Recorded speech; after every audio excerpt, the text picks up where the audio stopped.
로마서 9장 19절부터 24절 읽겠습니다.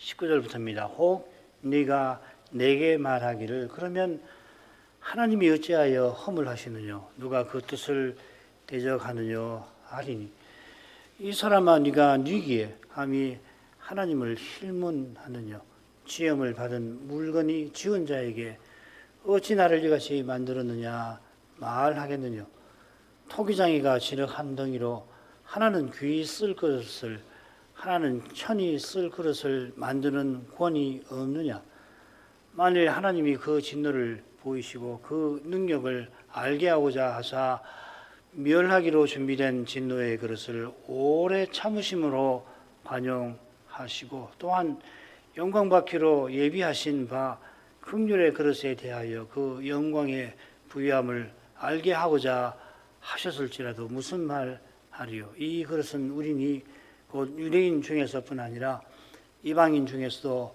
부르신 자니라.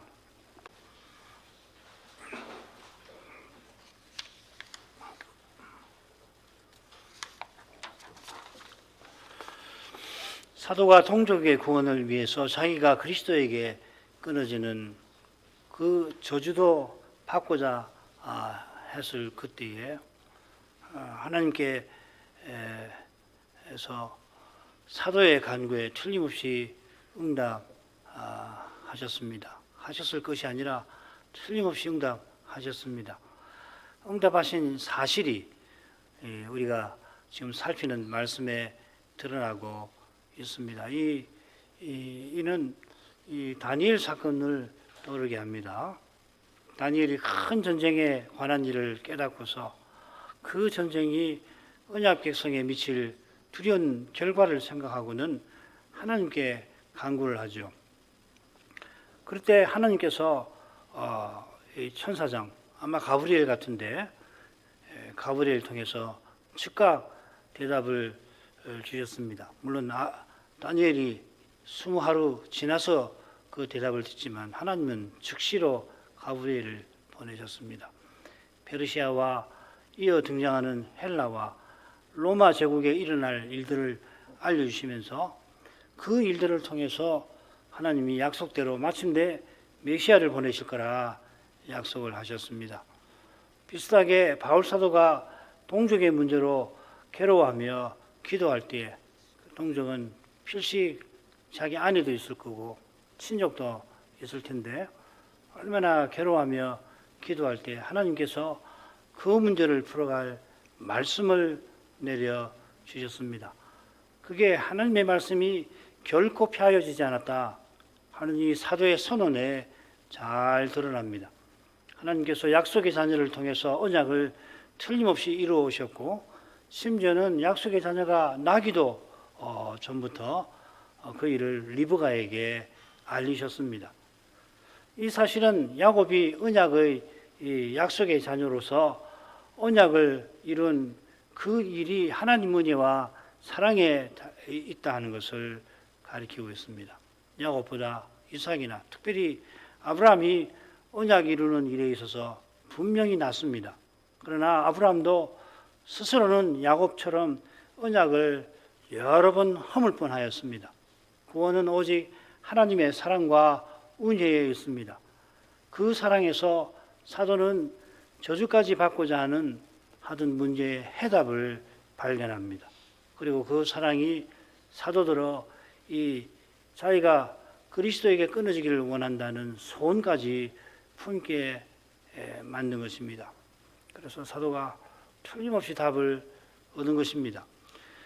이런 사랑을 맛보지 못한 이들이 하나님의 선택에 항의합니다.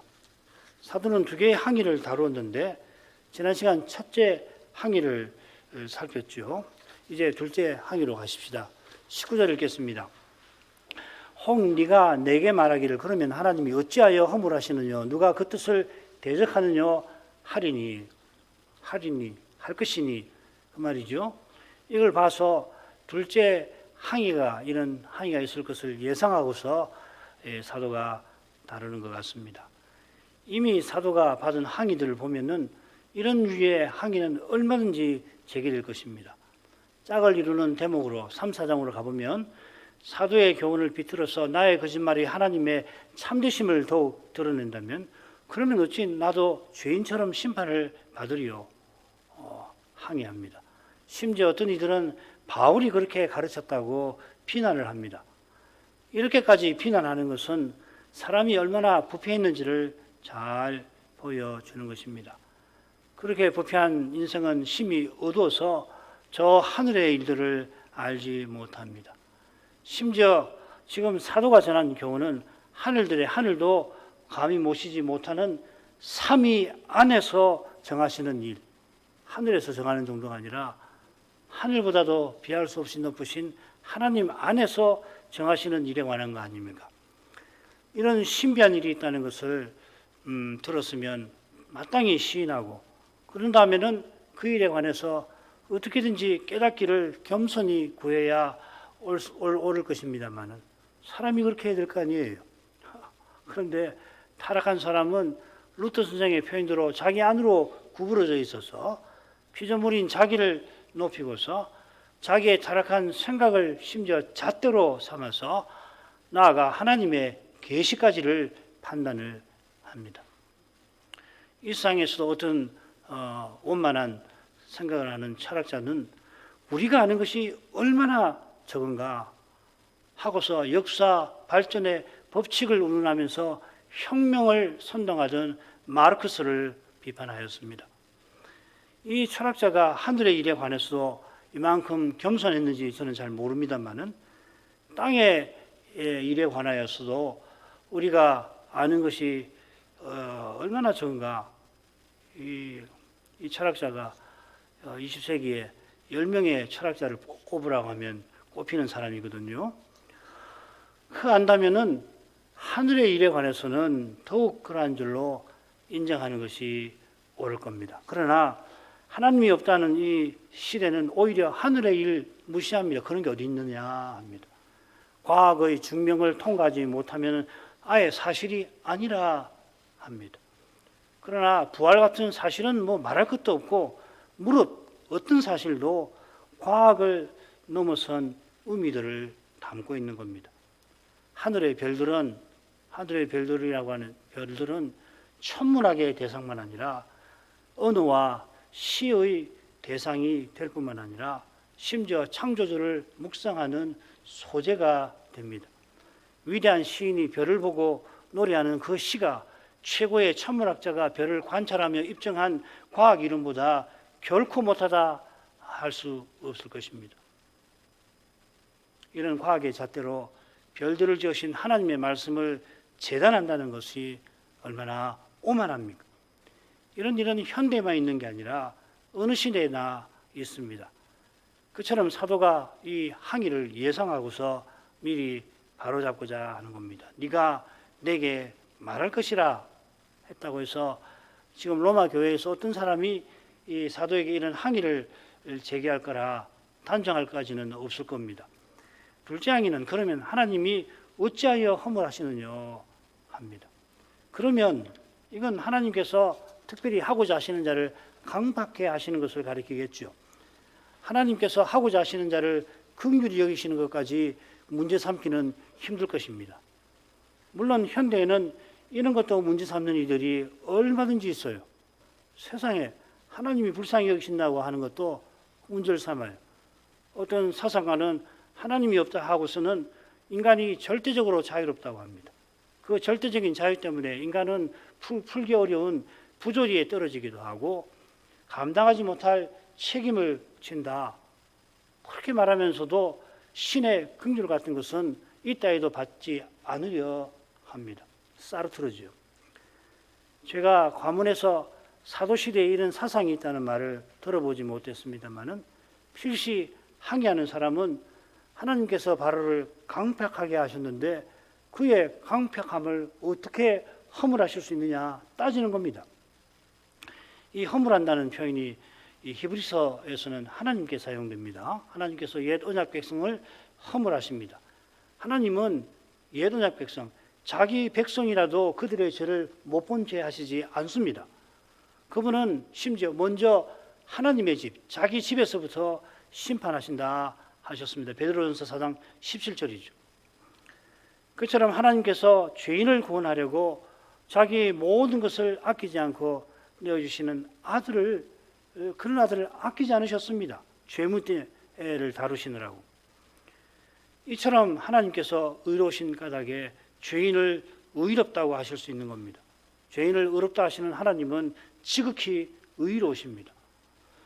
예수님께서 나의 하나님 어찌하여 나를 버리셨나이까 하신 것처럼 하나님은 인생의 죄를 철저히 심판하실 텐데 그리스도께 심판을 내리신 거 아니에요?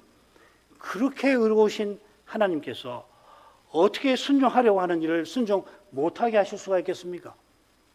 바로가 어떻게든지 하나님의 뜻을 받들려고 했는데, 아니 하나님의 뜻을 전달받고는 이 어떻게 해야 되나 전전긍긍하는데 하나님께서 그런 것을 강팍하게 만들어 버리신 겁니까?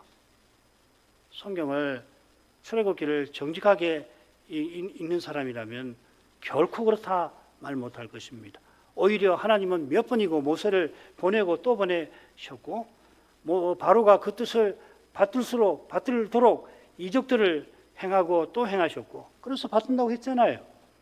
그런데도 희한하게도 바로는 더욱 간박해졌습니다. 그가 이미 사탄의 종이 되어서 하나님 백성을 멸망시키려 했던 것처럼 그가 더욱 강팍해진 것은 이 악한 자의 꾀임에 놀아난 것이고 그렇게 악하게 놀아난 것은 다른 게 아니라 자기 안에 바로 안에 죄가 가득한 탓입니다.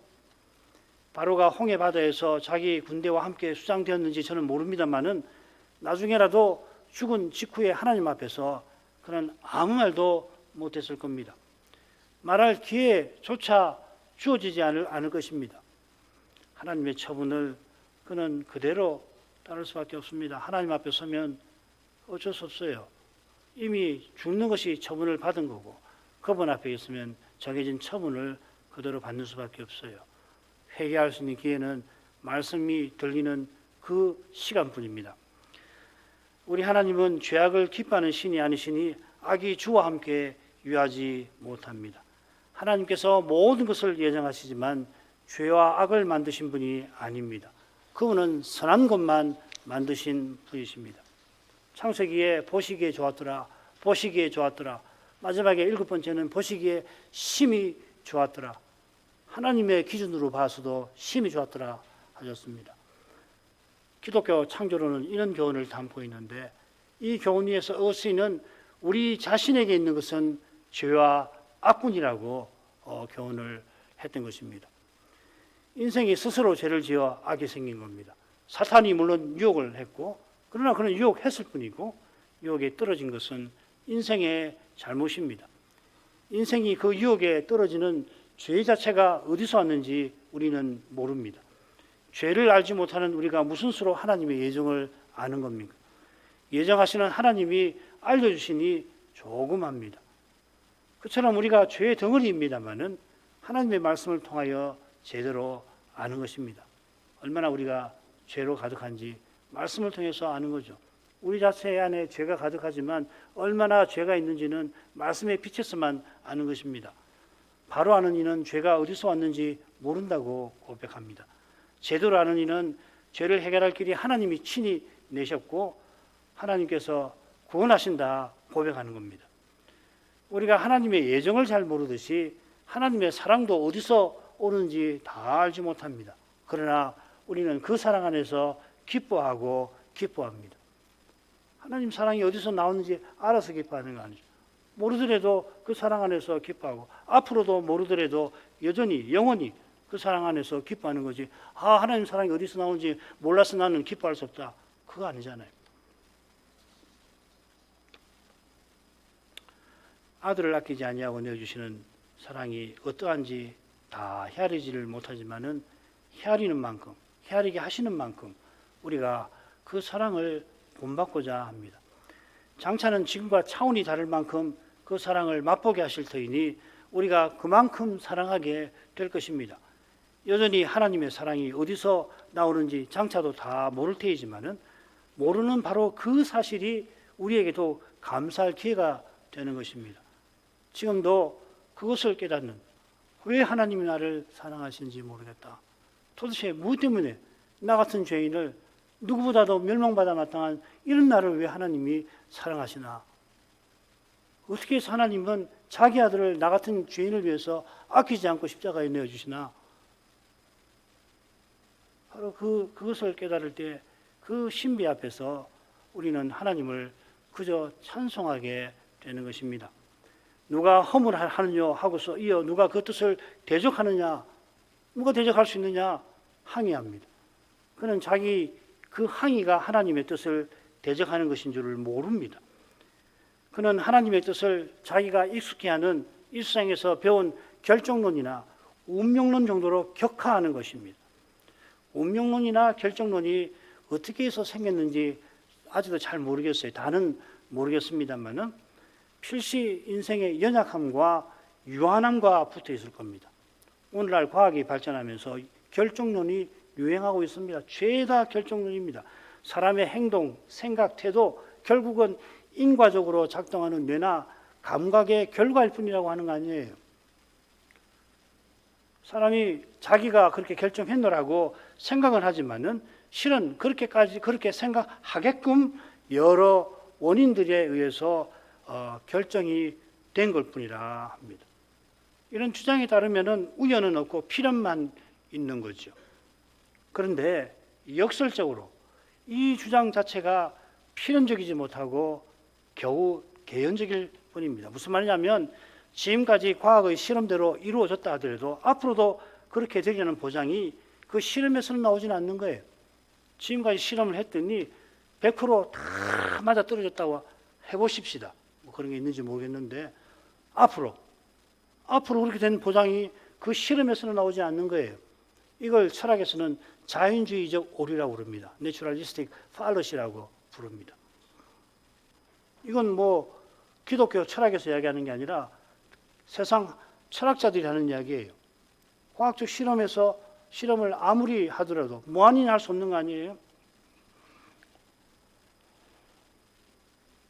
무한히 실험할 수가 없으니 영원히 그렇게 되리라 장담 못하는 거예요. 이런 엄연한 사실 때문에 고대로부터 운명론이 등장했을 겁니다. 지금까지 늘 그랬던 것처럼 이번에도 그럴 줄 알았는데 전혀 예상치 못한 일이 일어납니다. 지금까지 살아오면서 혹은 그 이전에 조상들이 쓴 글을 보니까 이러면 이렇게 될 거라고 했는데 이번에는 전혀 예상 밖에. 그래서 나라가 망하고 자기 이 집안이 망하고 자기의 명예가 실추되고 뭐 이렇게 된단 말이죠. 그렇게 어떻게 합니까? 이런 일을 겪고 나면 앞으로 어떻게 될까? 갈피를 잡을 수가 없는 거예요. 그래서 앞을 볼 줄 안다고 하는 이들을 찾아가고 결국 운에 맡기는 수밖에 없구나 생각하게 되었을 것 같습니다. 타락 이후에 하나님께서 여전히 법칙을 붙잡아 주시니까 죄로 말미암아 온갖 이상한 일이 벌어져도 돌연변이도 있고 그래서 인간의 성적 지향, 성적인 것도 동성애적인 성향도 그렇게 생겨나는 거 아니겠어요? 그런 것이 일어나도 세상이 망하지 않고 이만큼 유지됐는데 이걸 못 보면은 결국은 법칙을 중시하게 되어 결정론에 떨어지거나 법칙에 벗어나는 현상들에 이끌리면 운명론에 떨어지는 것입니다. 법칙을 붙드시는 하나님이 법칙보다 뛰어나시듯이 죄로 말미암은 이상한 현상도 그분의 손을 벗어나는 건 없어요. 하나님이 통제하지 못하는 이상한 일은 없다 이 말이죠. 인생에게 생각할 능력을 주신 하나님은 인생보다 훨씬 뛰어나십니다. 뭐 훨씬이라는 부사는 부족하지요. 인생이 하나님과 공유하는 속성을 신학자들 말합니다. 공유적 속성, 비공유적 속성 뭐 그런 이야기 들어보셨죠. 사람이 하나님과 공유할 수 없는 속성, 하나님께만 있는 속성이 있고 무한이라든지 뭐 이런 거요. 그런데 하나님과 공유하는 속성이 있지 않나 생각하는 거 그거는 공유하는 속성이라고 말하지만은 그러나 오해하면 안 됩니다. 하나님께서 지극히 자기를 낮추셔서 우리와 교제하려고 하셔서 그런 것이 있는 것이죠. 그러니까 하나님의 생각하고 사람의 생각은 차원이 다른 거예요. 둘 다 이름을 생각 붙인다 하더라도 하나님의 생각은 사람의 생각과는 하늘과 땅이 다른 만큼 그보다 더 다른 것이란 말이죠. 그러니까 용어가 같다고 해서 공유한다.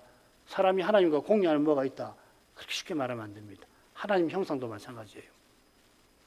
하나님이 얼마나 높으신지 모릅니다. 하나님께서 내신 그 길을 떠나서는 인생이 여전히 하나님께 다가가지 못하듯이 우리가 장차 그리스도와 같아져도 신이 되는 것은 결단코 아닙니다. 그리스도와 같아지는 거지 신이 되는 것이 아니에요. 하나님의 뜻은 너무너무 높아서 인생이 헤아릴래야 헤아릴 길이 없습니다. 바울이 이 9장부터 11장까지 이 예정과 언약의 문제를 다 다루고서 끝에 이렇게 고백합니다. 깊도 다 하나님의 지혜와 지식에 부유함이요. 그의 판단은 측량치 못할 것이며 헤아리지 못할 것이며 그의 길은 찾지 못할 것이로다. 오직 하나님이 알려주신 만큼 인생은 하나님과 그 뜻을 압니다. 실은 알려주신 만큼도 모릅니다. 하고자 하시는 자를 강팍하게 하시는 거기서 인생은 무엇을 깨달아야 하겠습니까? 자기 죄를 깨닫고서 다만 하고자 하시는 일을 긍휼히 여기시는 그분의 사랑을 간절히 바라봐야 하지 않겠습니까? 이어 사도가 이렇게 대답을 합니다. 이 사람아, 네가 뉘기에 감히 하나님을 실문하느냐? 지음을 받은 물건이 지은 자에게 어찌 나를 이같이 만들었느냐 말하겠느냐? 토기장이가 지륵 한 덩이로 하나는 귀 있을 그릇을 하나는 천 있을 그릇을 만드는 권이 없느냐? 사도가 계속해서 같은 교훈을 방금 말씀드린 교훈을 베풀고 있는데 여기 이 사람아 이렇게 새겼는데 오 사람이여 이렇게 되었습니다. 이라는 말은 없고요. 사람아 너는 누구냐 이렇게 반문합니다. 사람이 대체 누구인지 하나님 앞에서 생각하도록 이끄는 겁니다. 네가 뉘기에 감히 하나님을 힐문하느냐 했는데 이 힐문이라는 말은 대꾸한다, 쟁론한다 하는 뜻입니다. 우리나라 말로 힐문은 트집을 잡아 따져 묻는 것이라고 되어 있는데 사전에 이게 사도의 의중을 잘 담은 표현 같습니다. 이게 신구약 성경에 5번밖에 나오지 않는데요. 2번 욥기에 나옵니다. 욥기 잘 아시죠? 욥의 친구들이 찾아와가지고서 위로한다고 와가지고서는 욥의 말을 듣고는 네가 잘못해서 하나님이 너를 징계하시는 거 아니냐 주장을 하죠. 그래 욥이 반문을 합니다. 그 책망이를 반문하니까 친구들이 욥의 반문에 대답지 못했다 이 말입니다. 힐문하지 못했다, 대꾸하지 못했다 그 말이죠. 그런 욥이지만은 그 욥기 39장부터입니까? 하나님 앞에 불러 나와가지고 하나님의 질문을 받을 때는 아무 대답을 못하죠.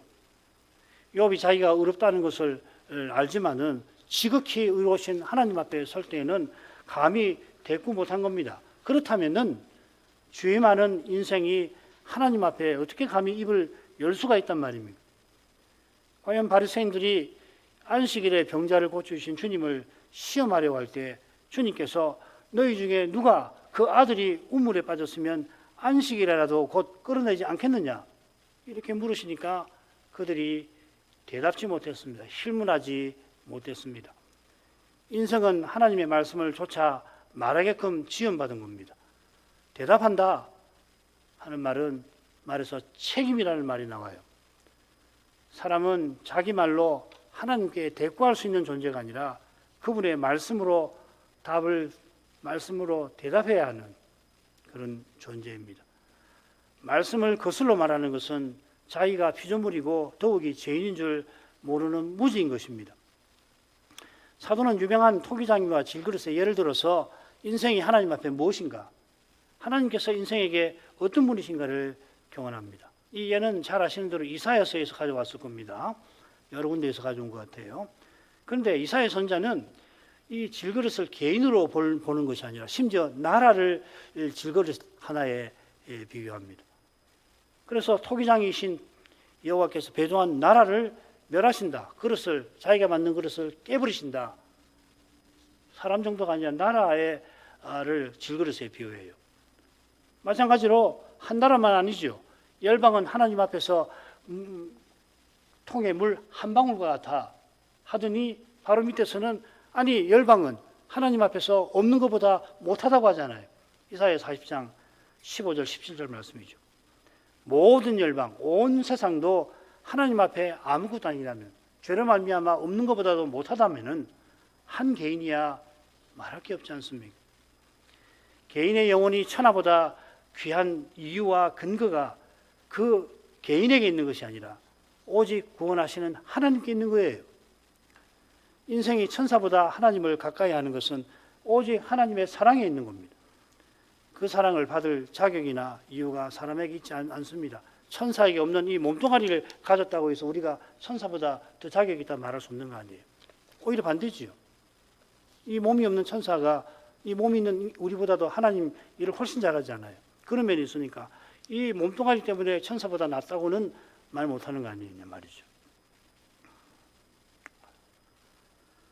우리가 스스로 우리 것이라고 주장할 수 있는 것은 하나님의 심판과 저주를 받아 마땅한 것뿐입니다. 그것은 내 것이라고 주장할 수가 있을 겁니다.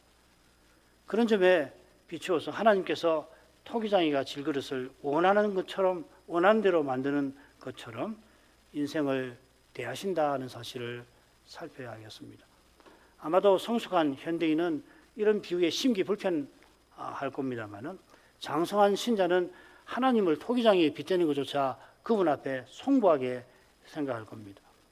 토기장이와 토기의 간격보다 하나님과 인생의 간격이 훨씬 큽니다. 토기장이와 토기는 물론 엄청난 차이겠지만은 둘 다 피조물에 불과합니다. 그러나 하나님은 창조주이십니다. 우리가 창조주 쉽게 말하지만 창조주는 우리가 상상할 수 없는 분이에요. 쉽게 말해서 만드신 만물을 다 조사한다고 해서 창조주를 다 아는 거 아니죠. 창조주는 온 세상보다 더 크신 분이에요. 비할 수 없이. 그는 하나님 우리가 모셨지 않습니까? 우리가 무슨 수로 모십니까? 하나님이 성신을 우리 안에 내주해 주시는 것이 얼마나 낮아지신 것입니까? 그게 언약 아니에요. 우리 신앙고백서는 바로 그걸 가리켜서 하나님과 우리의 간격이 심히 크다고 표현을 했습니다. 하나님이 무한하시면은 그 간격 역시 무한한 거 아니에요? 뭐 수학을 끌어들이지 않더라도 충분히 짐작하실 것입니다. 이런 하나님께서 우리와 관계를 맺고 사귐을 갖기 위하여 얼마나 낮아지셨나. 죄 없던 아담과 언약을 맺기 위하여 심히 낮아지셨다면 죄인과 사귐을 갖기 위해서는 얼마나 더 낮아지셨겠습니까? 죄인이 아무리 많더라도 이 사귐을 위해서 조금도 보태는 것이 없고 오히려 더 장애만 될 뿐인데 하나님이 자기 아들을 아끼지 않고 내어주신 사랑으로 그 장애를 극복하신 것입니다. 바로 그 사랑에 오늘 우리의 예배도 있는 겁니다. 이 사랑을 맛본다면 크신 영광을 찬송하지 않을 수가 없습니다. 어떻게 사람을 그릇에 빗대는가? 사람은 의지가 있고 의식이 있는데 재주가 있는데 그릇에 빗대는가?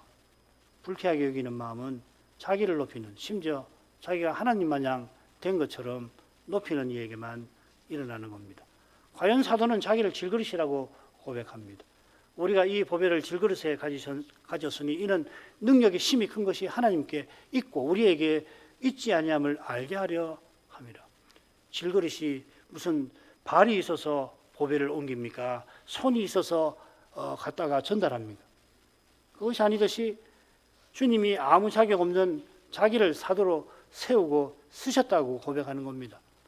이런 고백에 일치하게 21절에서 토기장이가 진흙 한 덩이로 원하는 대로 쓸 그릇을 만드는 사실을 들어서 하나님이 얼마나 높고 권세 있는 분인지를 교훈하는 겁니다. 이어지는 내용에 좀 더 살펴보십시다.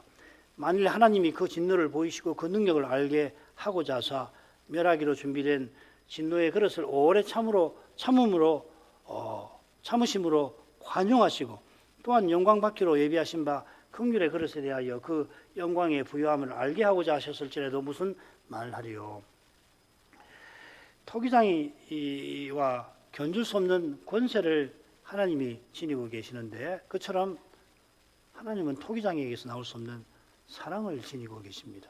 여기 이제 이 사랑을 전하지 않아요. 22절에 사도는 하나님께서 진노의 그릇을 오래 참으심으로 관용하셨다, 참으실 수 있는 만큼 참으셨다 강조합니다. 번역대로 하면 하나님이 진노의 능력을 알게 하려고 오래 참으셨다 이렇게 읽히는데, 그보다는 그 능력을 알게 하고자 하실지라도 이렇게 새기는 게 낫습니다. 얼마든지 이렇게 문법적으로 새길 수 있어요. 분사거든요. 토기장이도 어떤 그릇은 부수기가 아까워서 보고 또 보기도 할 겁니다. 그러나 그릇이 토기장이에게 무슨 대단한 손해를 끼친다든지, 또 토기장이를 심하게 화나게 하는 건 아닐 겁니다. 저는 잘 모르지만은 그 통이 만드는 도예가가 그릇 하나 때문에 막 화가 나가지고서 이 그릇이 나를 왜 이렇게 화나게 하는가, 그런 경우가 있는지 잘 모르겠어요. 그러나 죄인은 그렇지 않습니다. 게다가 지금 사도가 다룬 죄는 보통 죄가 아닙니다. 바로는 이스라엘을 전멸시키려고 했습니다. 언약 백성이 그의 앞에 얼마나 많은 고통을 맛보았는지 모릅니다. 그런 그를 여호와께서 참고 또 참으셨습니다.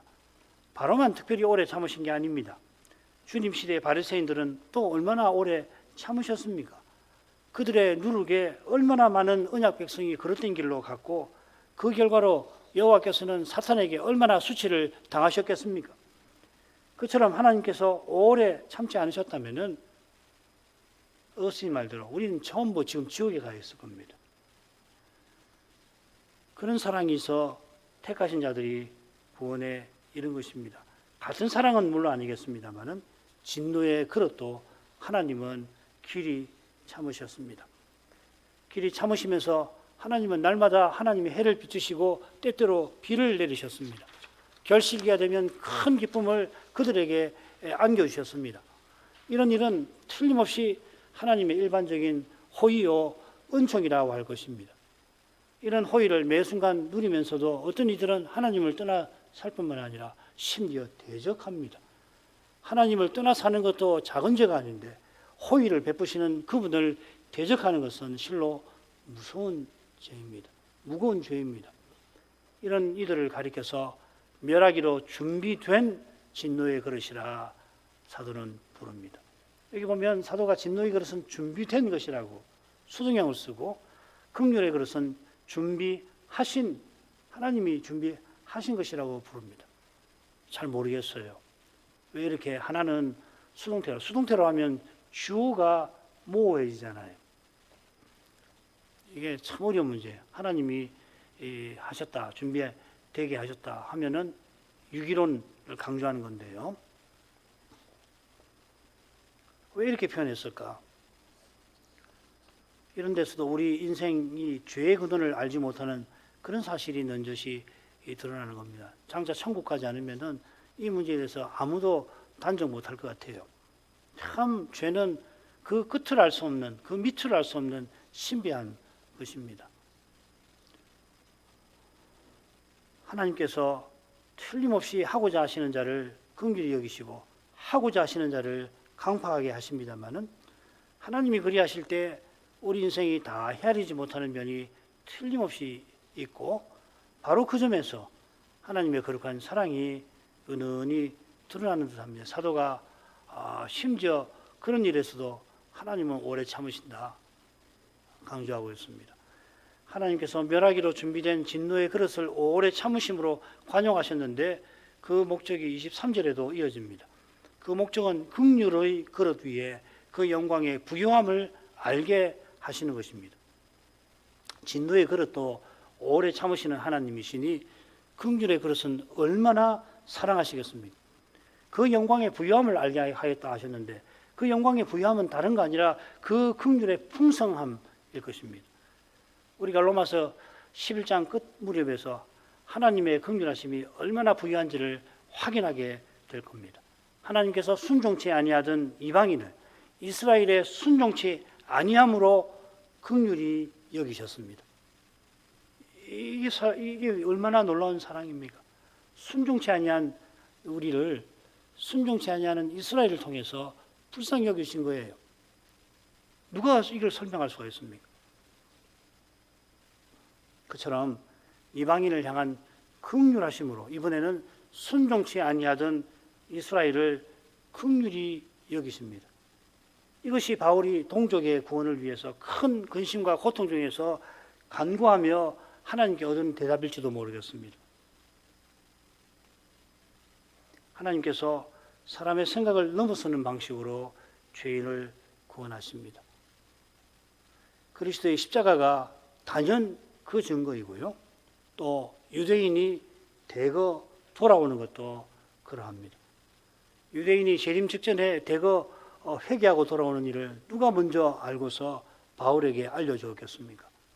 혹시 로마서 11장 말고 이런 예언이나 이런 걸 구약에서 보신 적이 혹시 있으십니까?